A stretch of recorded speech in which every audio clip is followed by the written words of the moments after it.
Hola, ¿qué tal amigos de Diario La Prensa? Les damos la bienvenida a un nuevo Facebook Live. Hoy con una invitada muy, pero muy especial a quien desde ya le agradezco pues su participación en este contacto, la doctora Piedad Huerta. Ella es representante de la Organización Panamericana de la Salud en Honduras, quien nos va a ayudar a hacer el día de hoy un análisis precisamente de cómo vamos en esta lucha contra el coronavirus en Honduras. Doctora, bienvenida a Diario La Prensa.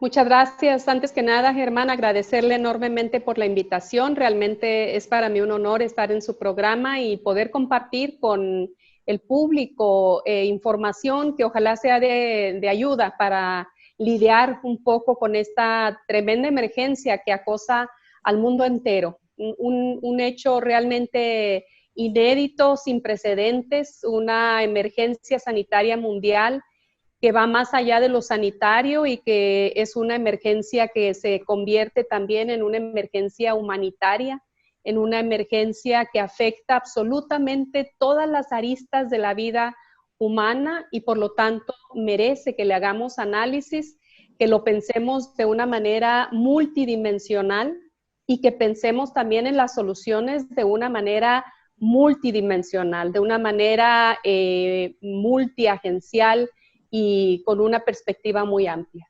Claro que sí.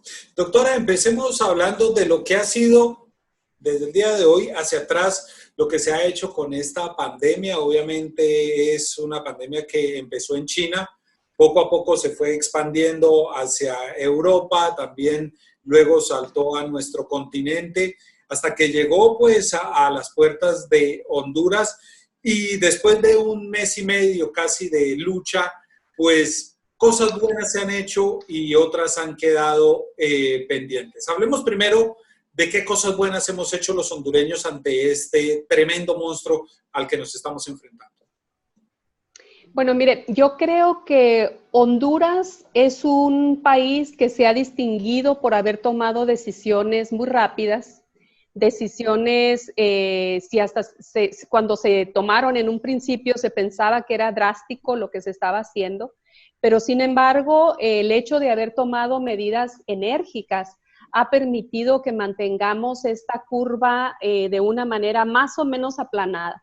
Si bien es cierto, no se puede considerar aplanada como lo quisiéramos, también es cierto es que no se han duplicado los casos cada día como se da en otros países. Así es que quiere decir que estamos haciendo bien muchas cosas en el país, que no por eso, no porque las estemos haciendo bien, quiere decir que ha significado poco sacrificio. Todo lo contrario, son medidas que requieren de un gran sacrificio desde todos los sectores. Así es que creo que ha habido un gran compromiso de todos y de todas. Por supuesto, Germán, yo quiero decirle que nosotros somos muy empáticos y entendemos muy bien que el sacrificio para un gran sector de la población es mucho más grande que para otros y que sabemos que quedarse en casa cuando se tiene que salir a buscar la comidita de los niños no es nada fácil y que por lo tanto hay que dar varias recomendaciones y hay que hacer las cosas de una manera en que se permita el poder buscar el alimento de la vida, ¿no? De la familia, pero de una manera segura, de una manera en donde no se ponga en riesgo a nadie, especialmente a nosotros mismos. Yo he visto a una sociedad en general bastante concientizada, bastante haciendo las cosas como se le están pidiendo que se hagan para contener la epidemia. Hemos visto otros extremos, por supuesto, siempre los hay. Hemos visto grupos de personas que de pronto se aglomeran en un mercado, hemos visto algunas personas que piensan que no les va a pasar nada, que esto no es grave o que de algo nos vamos a morir. Claro. Sin embargo, cuando vemos, mire, las visiones apocalípticas que hemos visto de otros países, no quiero ni decir nombres de países, pero que son cientos de cadáveres por día que salen Y países de primer mundo que tienen todas las instalaciones de salud bien puestas, pues entonces nos da miedo y nos pone a pensar en que el trabajo que tenemos que hacer aquí en Honduras es contener la epidemia, Claro, contenerla para que no lleguemos a un punto en donde los servicios de salud se sobresaturen. claro. ¿Qué cosas han faltado por hacer en esta lucha, en este análisis del primer mes y medio de trabajo contra el coronavirus? ¿Qué cosas se pueden hacer mejor en vista a lo que viene? Mire, hay un trabajo muy importante que definitivamente podríamos estar haciendo mucho mejor y es la vigilancia epidemiológica. La vigilancia epidemiológica, la vigilancia de los casos que surgen y la investigación rápida de los contactos se ha llevado a cabo de una manera dispar en el país. Hay zonas que lo han hecho muy bien, que lo han hecho con mucha preparación y que han permitido mantener bajos los números en ciertos departamentos, pero sin duda alguna la debilidad del sistema de salud, que ha sido bien reconocida por las propias autoridades, pues no se tenían los equipos listos en todo el país como para que se activaran de inmediato y estuvieran preparados para salir a hacer la investigación de los casos. Entonces, definitivamente, lo que es el fortalecimiento de la vigilancia epidemiológica en todos los departamentos del país es algo que podemos hacer mucho, mucho mejor. Y que estamos trabajando de la mano con las autoridades de salud y con otras muchas agencias. Realmente la solidaridad que se ha desatado de todos los sectores en el país para abordar esta problemática, pues es muy rica. Yo creo que hay muchas cosas muy buenas que rescatar de lo que llevamos hasta ahorita, de estas ya casi 8 semanas desde que se presentaron los primeros casos. ¿Qué más podemos hacer mejor? Acelerar el proceso de preparación de los espacios físicos para tener más camas disponibles. Porque, Germán, sin duda alguna vamos a tener más casos, eso no tenemos la menor duda, porque todos somos susceptibles al virus, es un virus nuevo, nadie está inmunizado contra el virus. Entonces, mientras se desarrolla una vacuna en el mundo, mientras llegamos a ese nivel, que van a pasar varios meses antes de que eso suceda, es muy importante que tengamos los servicios de salud preparados, con camas, con equipamiento y con trabajadores de la salud capacitados y equipados con equipos de protección personal para poder recibir a pacientes que tengan algún nivel de severidad en su problemática, en su enfermedad, que no les permita quedarse en casa. Doctora, hasta ahorita, hasta este momento, San Pedro Sula y el departamento de Cortés han sido los más golpeados por esta pandemia. Aquí, obviamente, los sistemas de vigilancia epidemiológica fueron un poco más tardíos y según me explicaban también otros doctores, se debe mucho también a la diversidad y al movimiento que hay en la ciudad.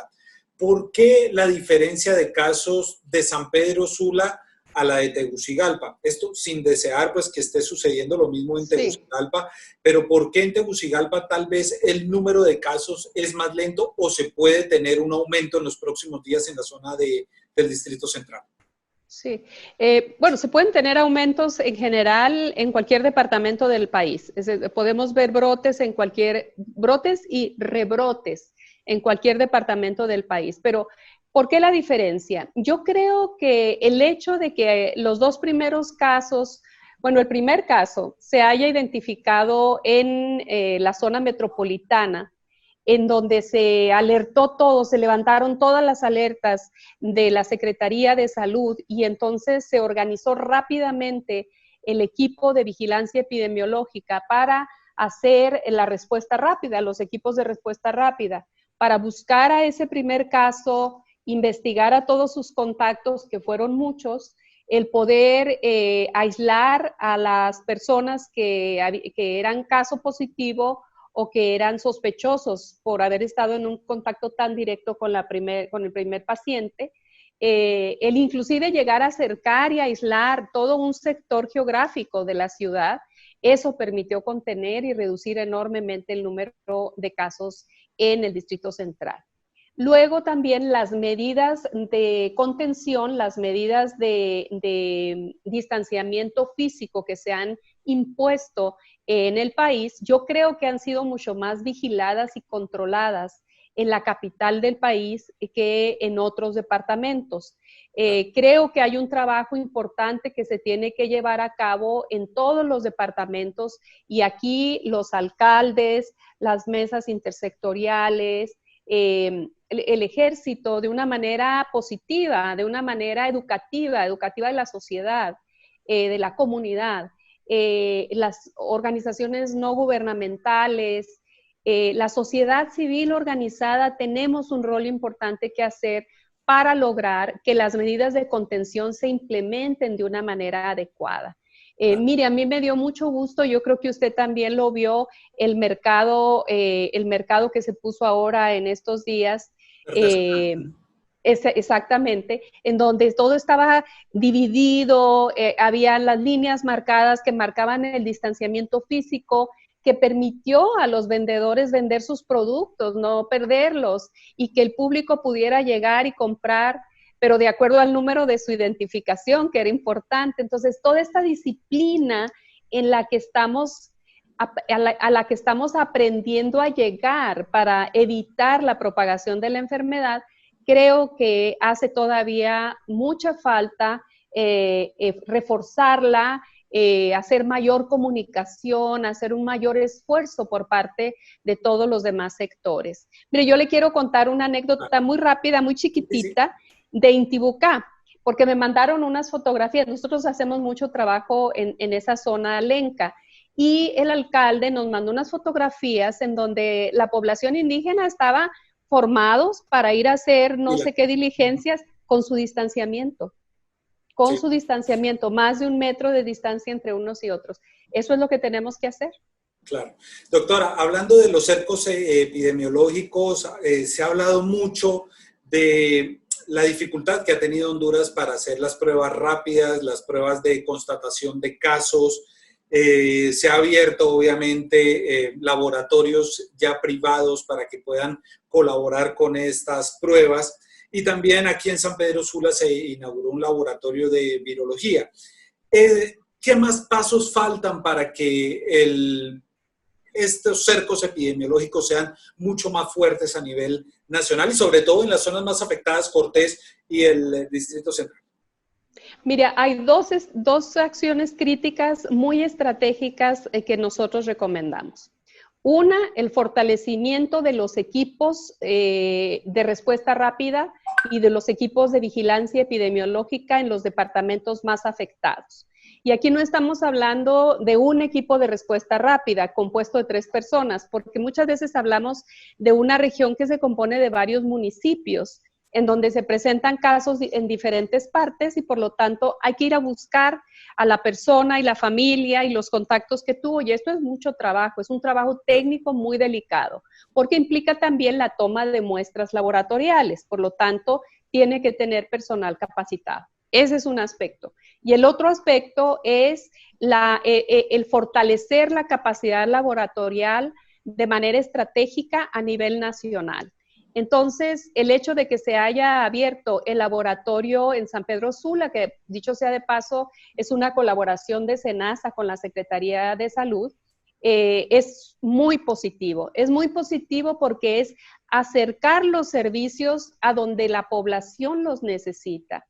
Esto es parte del esfuerzo que se ha estado haciendo y de las recomendaciones que se han estado dando para promover el acceso y la cobertura de salud universal, que los servicios estén cerca de donde se necesitan. Entonces, igualmente se requiere de expandir esta capacidad laboratorial a otros puntos estratégicos en el país. Ese es un primer paso, San Pedro, con este laboratorio que es una colaboración de SENASA. Al mismo tiempo, Germán, estamos trabajando junto con otras instituciones, con USAID, el Fondo Mundial, OPS y la Secretaría de Salud para abrir otro laboratorio en Cortés, que quedaría ya instalado como una capacidad fija instalada ahí muy cerca detrás del Hospital Catarino Rivas.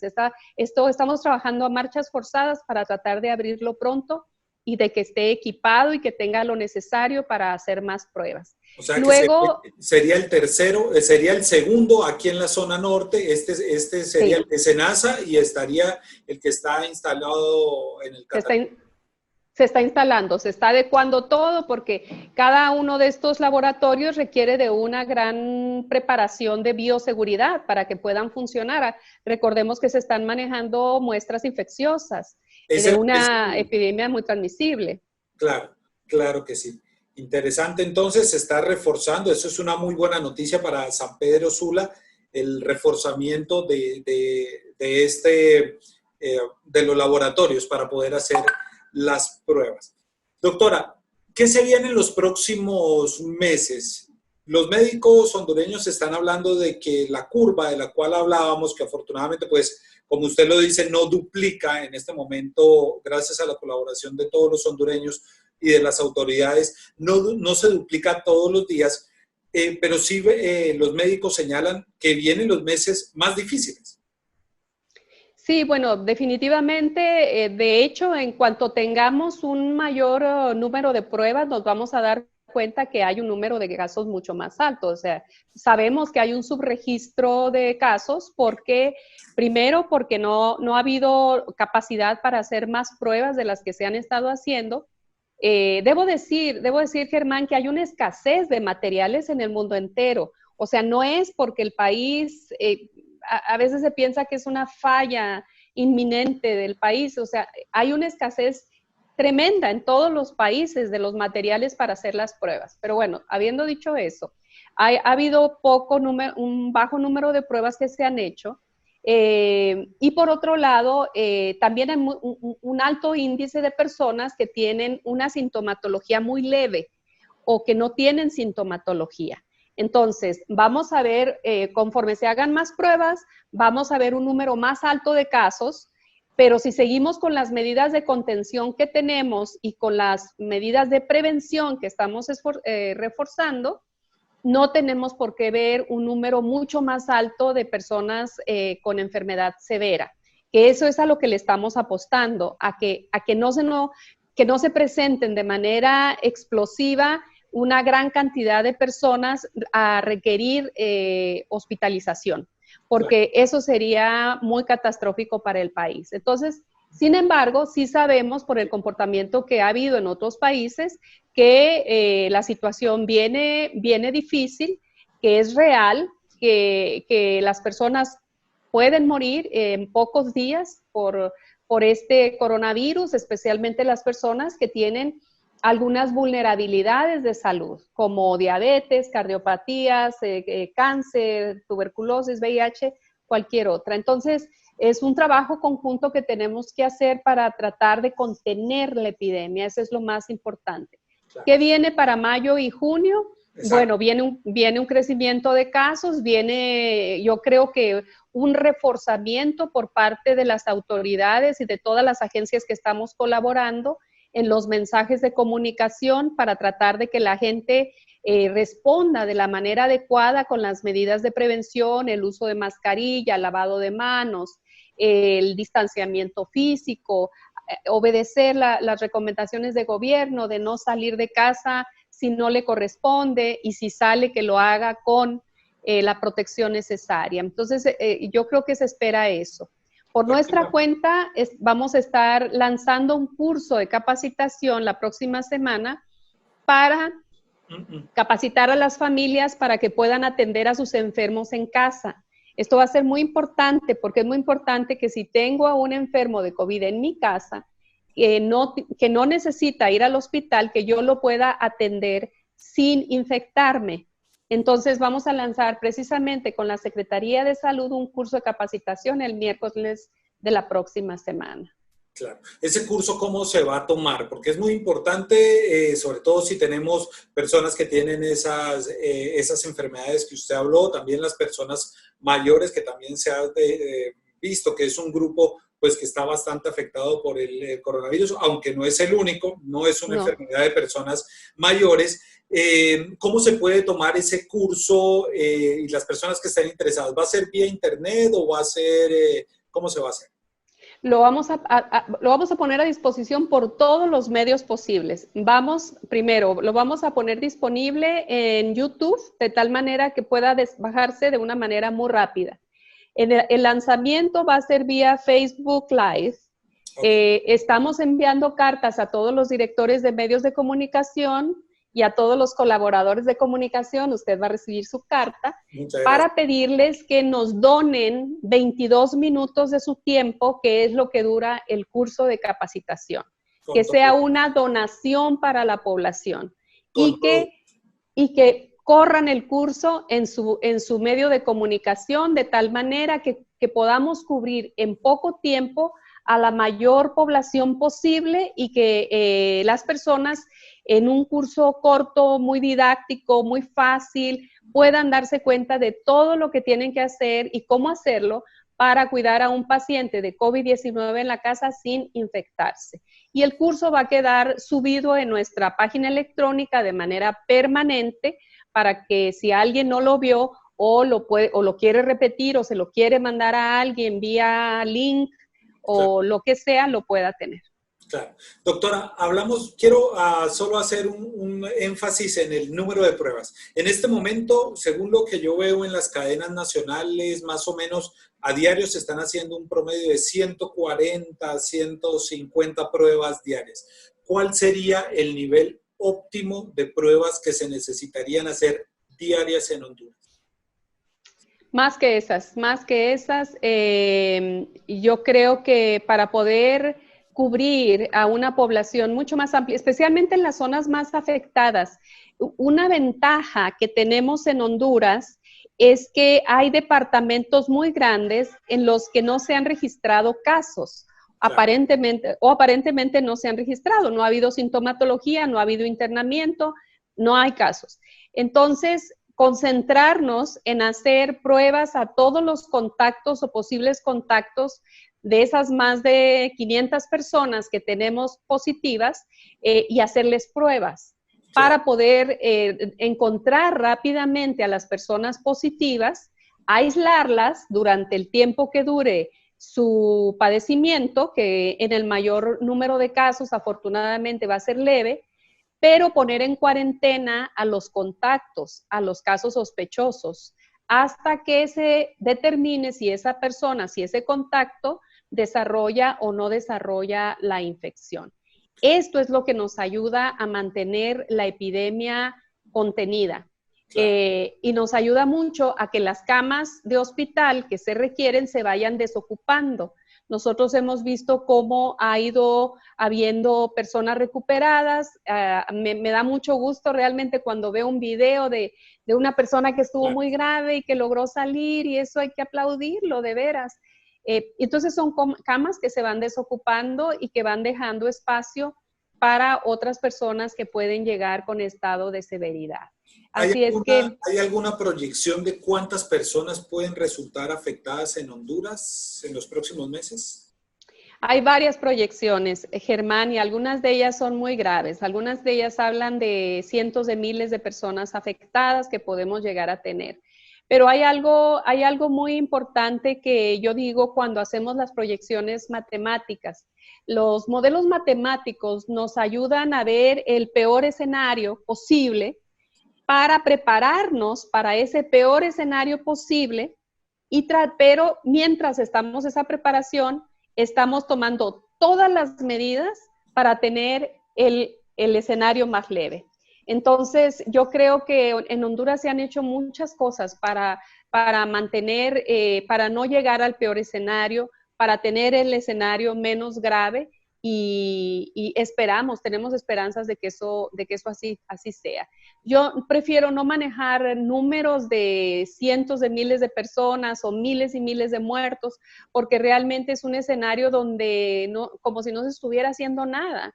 Y hay una gran cantidad de acciones que se están haciendo en donde todos estamos poniendo de nuestra parte para que no llegar ni a la 10ª parte de esos escenarios dantescos que se han visto en otros países. Es el momento para desesperarse, digamos, muchos de los que estamos en nuestra casa y a veces en esto nos pasa a todos, queremos salir, queremos volver a nuestra vida, queremos volver a abrir nuestro negocio, queremos hacer tantas cosas, volver a nuestra vida normal, digámoslo así, tal vez teniendo y dejando muy de lado que estamos a un paso de darle otra vez y abrirle la puerta al coronavirus para esos estragos que serían catastróficos. ¿Es el momento para dar pie a eso?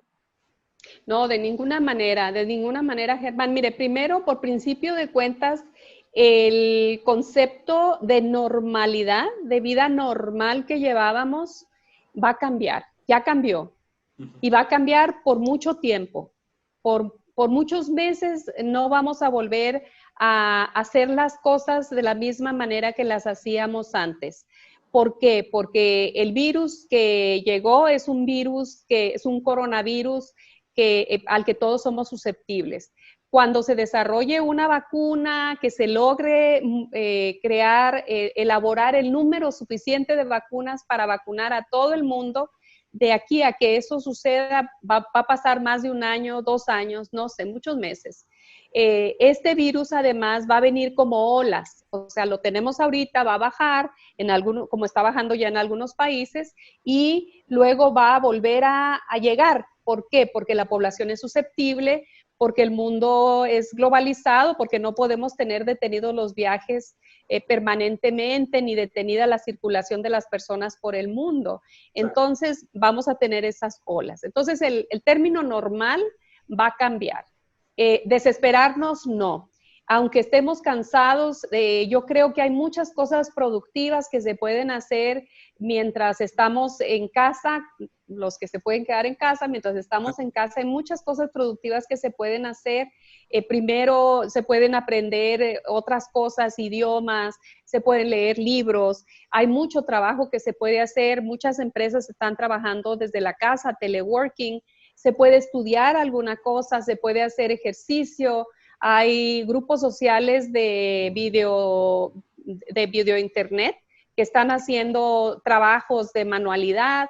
Yo le doy un ejemplo personal, por ejemplo, yo hago cenas con mis hijos están en diferentes lugares y nosotros hacemos cenas en donde coordinamos y el viernes o el sábado a tal hora todos a la mesa y ahí ponemos el Zoom y cenamos todos juntos y platicamos y conversamos de lo que está pasando en nuestras vidas.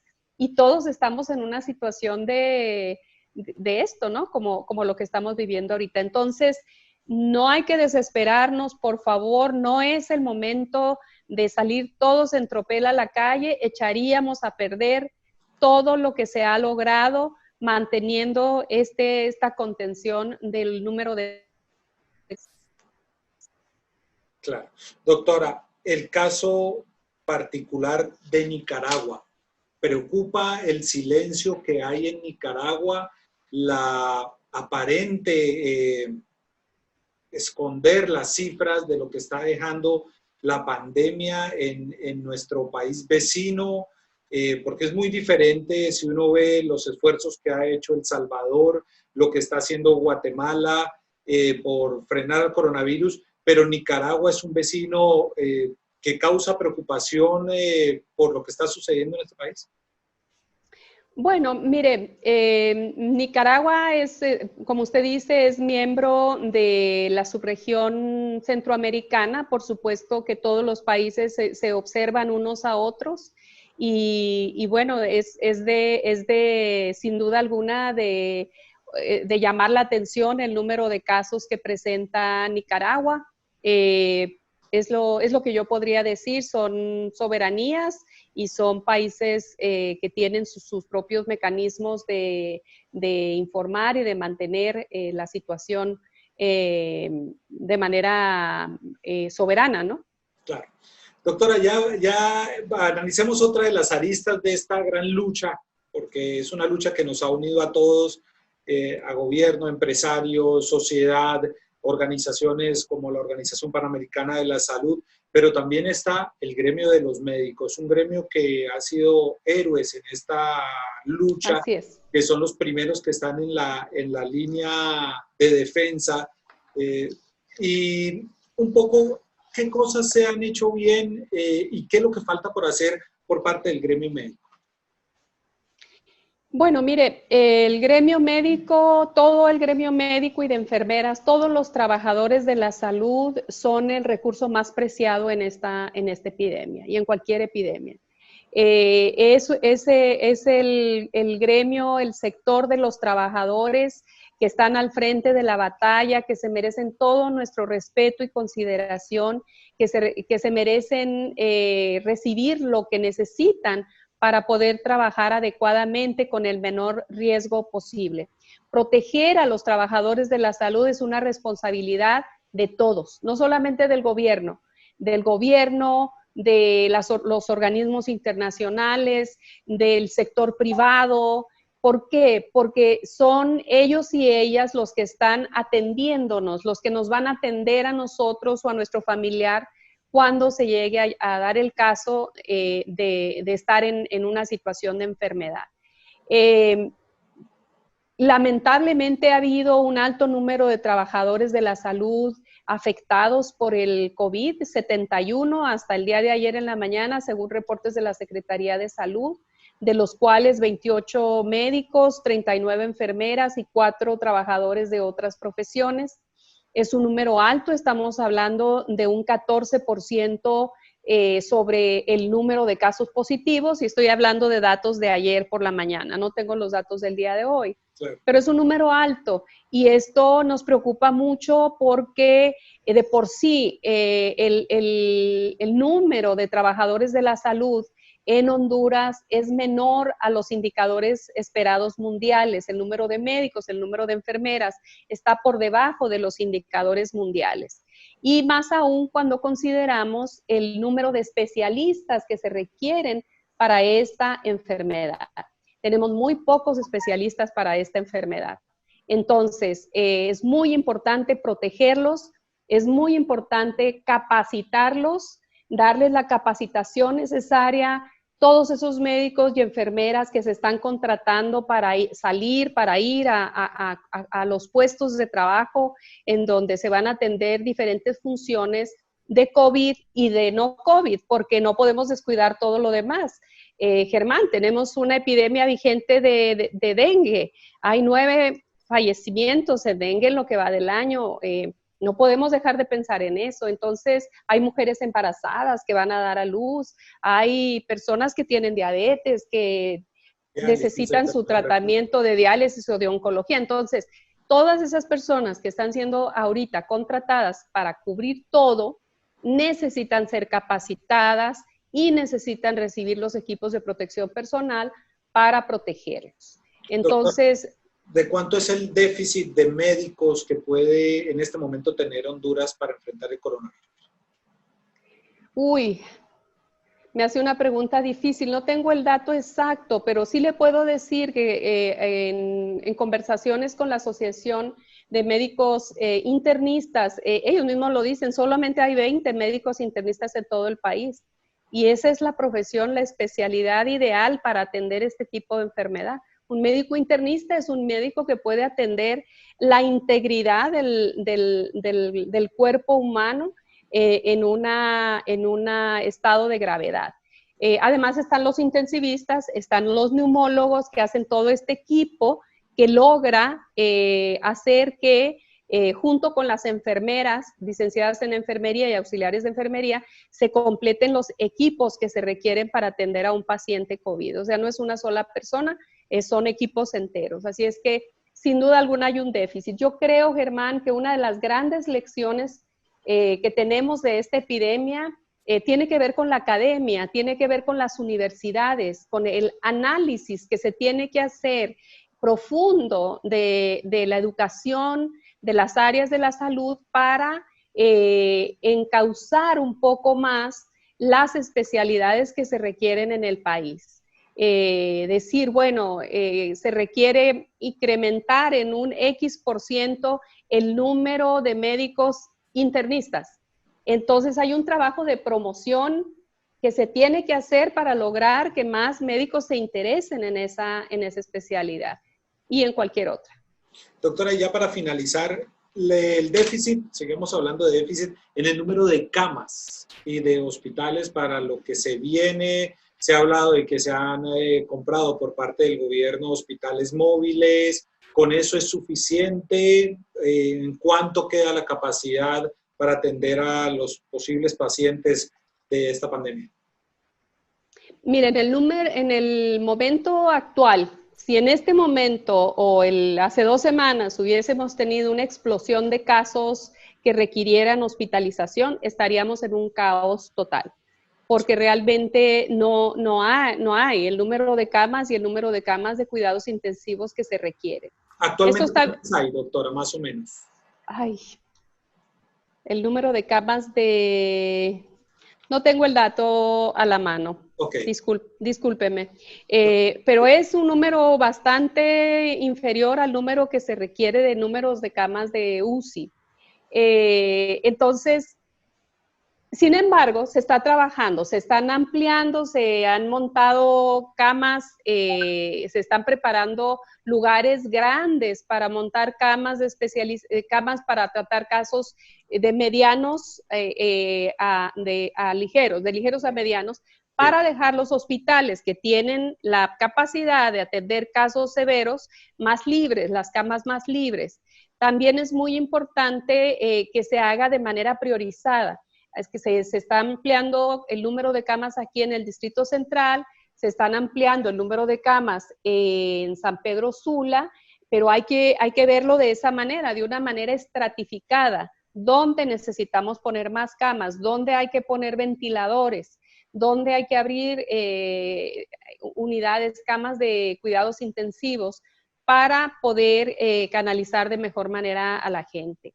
La descripción de los hospitales que han dado, de los hospitales móviles, es una descripción bastante positiva, parece que son hospitales muy integrales y bueno, esta compás de espera que tenemos con la no explosión de casos, pues nos da un poco de tiempo para esperar a que lleguen, que se instalen y que empiecen a funcionar.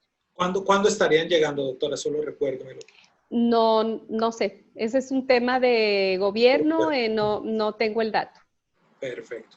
Bueno, doctora, pues muy bien. Honduras preparándose, no hay que bajar entonces los brazos, hay que seguir luchando, porque si nos descuidamos, viene algo peor. Bueno, ya se presagia que nos estamos preparando para un panorama mucho más complicado en los próximos meses, y si nos descuidamos va a ser mucho peor. Así es, así es. Tenemos que seguir al pie de la letra las medidas de protección. Son medidas muy sencillas, no se está pidiendo una cosa aparatosa. Lavarnos las manos con agua y jabón frecuentemente, porque por las manos, al tocar una superficie y tocarnos la cara, nos podemos llevar la infección adentro. El ponernos la mascarilla como una instrucción del gobierno que ha dado, al que nos apegamos, el usar el gel con alcohol para desinfectar las manos, muy importante, el no salir de casa si no es necesario y no hacer visitas. Por favor, no visite a los abuelos, no visite a los tíos. Si están en su casita y los que viven en esa casita, déjelo así, porque los jóvenes muchas veces que son asintomáticos llevan la infección a los más grandes, llevan la infección a los que están más complicados, que son los que sí pueden morir. No desesperemos, esto lo está viviendo el mundo entero y basta ver las noticias de lo que está sucediendo en países enormes, en países con todas las capacidades habidas y por haber, como para que lo pensemos en serio, de que no queremos estar en una situación ni cercanamente similar a lo que desafortunadamente se vive y que es terrible y que lo lamentamos terriblemente lo que está sucediendo en otros países también. Perfecto. Doctora, pues muchísimas gracias por haber atendido a Diario La Prensa, por esta entrevista, por este mensaje positivo que nos deja. Se han hecho las cosas bien, hemos logrado detener un poco al coronavirus, pero hay que entender que es una pandemia, que es una enfermedad muy complicada, que nos puede ganar el pulso en cualquier momento, y por eso las recomendaciones hay que seguir, hay que mantener la calma, hay que seguir en casa tratando de colaborar entre todos, pues para defender y detener a nuestro enemigo de este momento en nuestra vida. Muchísimas gracias, doctora. A usted, que esté bien, cuídese y Abrazos para todos, abrazos virtuales para todos. Muchas gracias, doctora. Y a ustedes, amigos de www.laprensa.hn, pues les agradecemos también por haber estado con nosotros y ya lo sabe, sigan informados con www.laprensa.hn. Permanezca en casa, lávese las manos y colaboremos juntos para vencer al coronavirus.